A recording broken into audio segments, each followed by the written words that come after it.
गांधी और गोडसे की लड़ाई क्या थी? गांधी बहुत बड़े आदमी बन चुके थे, उनका शब्द मायने रखता था।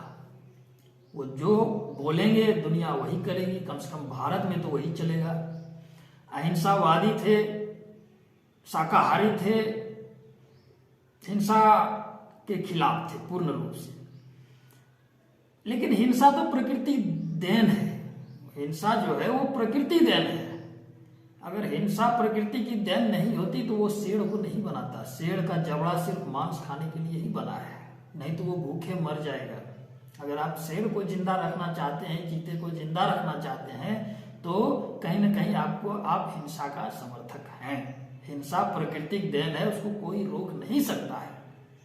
बहुत सारे महात्मा आए गए, लेकिन हिंसा नहीं रुके। आज भी हिंसा प्रबल पे है, कभी रुकने वाली नहीं है। ये सब चीजें प्राकृतिक देन है। तो यहाँ पे गांधी जी जो थे वो ज्ञानी तो थे ही, पूरी दुनिया घूम चुके थे।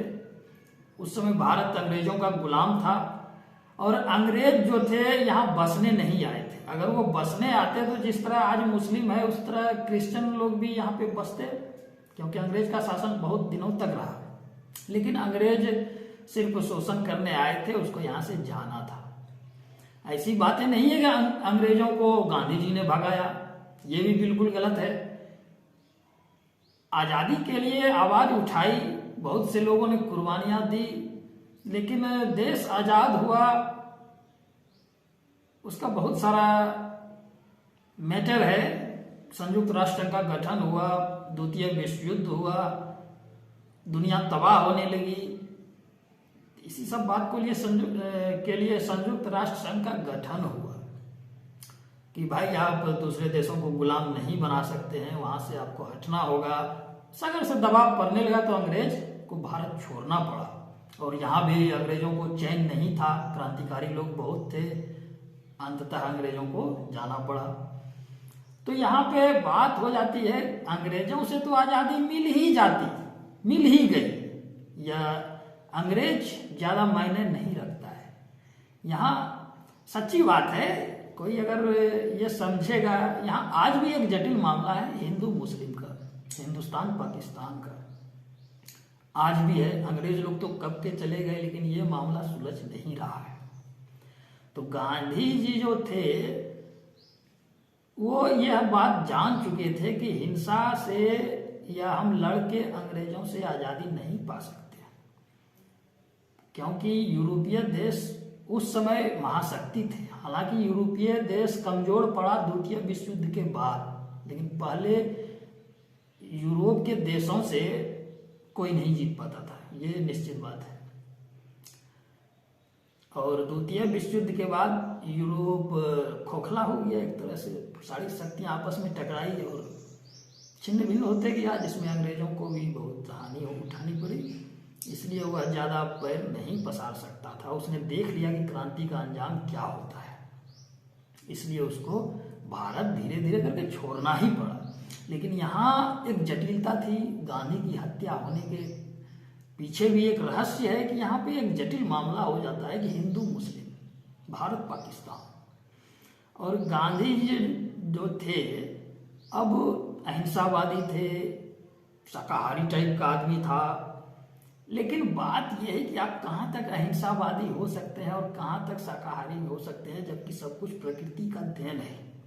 लड़ने वाला बुड़बक नहीं है, उसको भी लड़ना पड़ता है। लड़ाई कोई नहीं रोक सका है। महात्मा बुद्ध जैसे ज्ञानी भी हुए, उनका धर्म भी हिंसा का शिकार हुआ, चाइना में या जहां भी। ऐसी बात नहीं है कि महात्मा बुद्ध बन जाओ तुमको जीने दे देगा, कोई नहीं जीने देगा।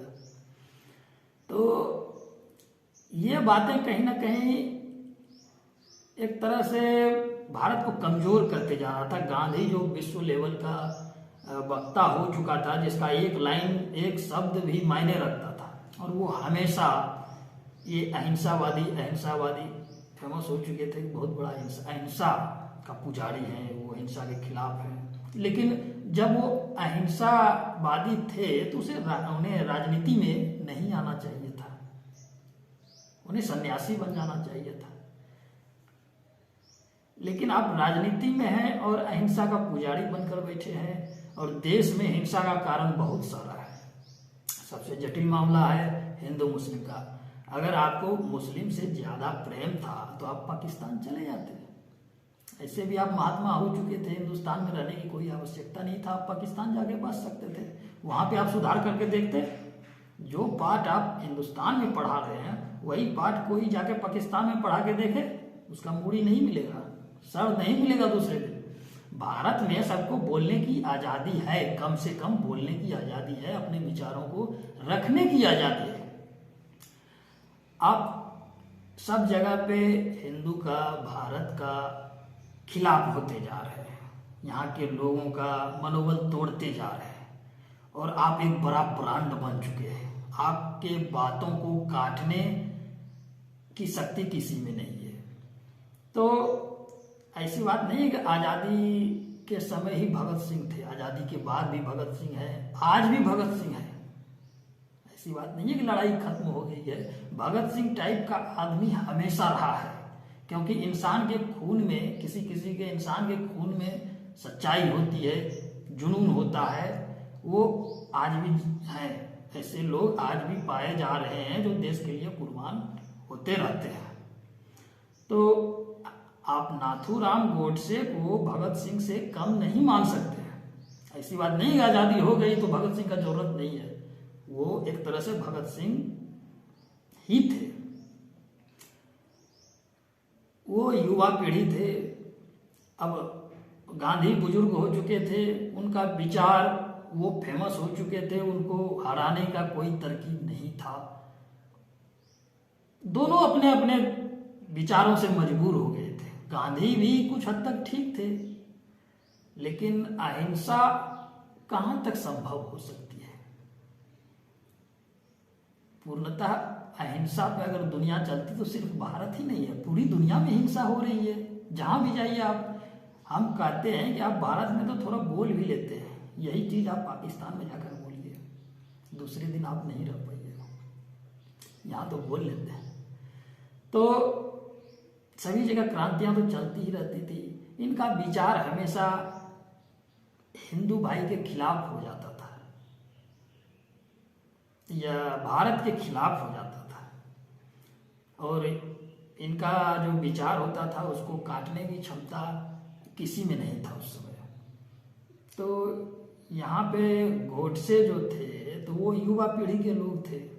उन्होंने देखा कि इनके विचारों से तो हम लोग, हमारा युवा पीढ़ी जो है छिन्न भिन्न होते जा रहा है, और धीरे धीरे सब लोग हावी होते जा रहे हैं। तो इस प्रकार से सीधे तौर पे हम कह सकते हैं तो दोनों अपने अपने सिद्धांतों से मजबूर था।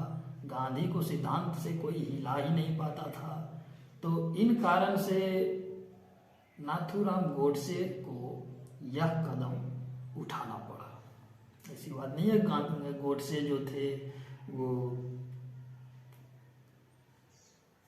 कहीं, गांधी जी तो रहते थे आश्रम में, चुपचाप भी मार के जा सकते थे, लेकिन वो मार के उस जगह पे गांधी जी पर गोली चलाई जहां से वो भागना उचित नहीं समझता था। भाग के भी क्या होगा, जब भगत सिंह भी यही किए थे। ऐसी बात नहीं है, भगत सिंह फांसी से बच भी सकते थे, वहां पे जाके गलत स्टेटमेंट दे के किसी तरह से बच जाते, लेकिन नहीं, उसको देश को एक मैसेज देना था। यहीं पे नाथूराम गोडसे भी, जो कि गांधी जी आश्रम में रहते थे, उनका कोई सिक्योरिटी उतना मजबूत नहीं था, चाहते तो आराम से कार्य को अंजाम दे के वो निकल सकते थे या किसी तरह से, लेकिन नहीं, उनको समाज के सामने आना था, देश के सामने आना था, अपने विचारों को साबित करना था कि यह गलत नहीं है। हालांकि गांधी भी गलत, हम नहीं मान रहे गांधी को, लेकिन बात यह है ना कि सिद्धांतों से, अपने ही सिद्धांतों से वो मजबूर हो गए थे।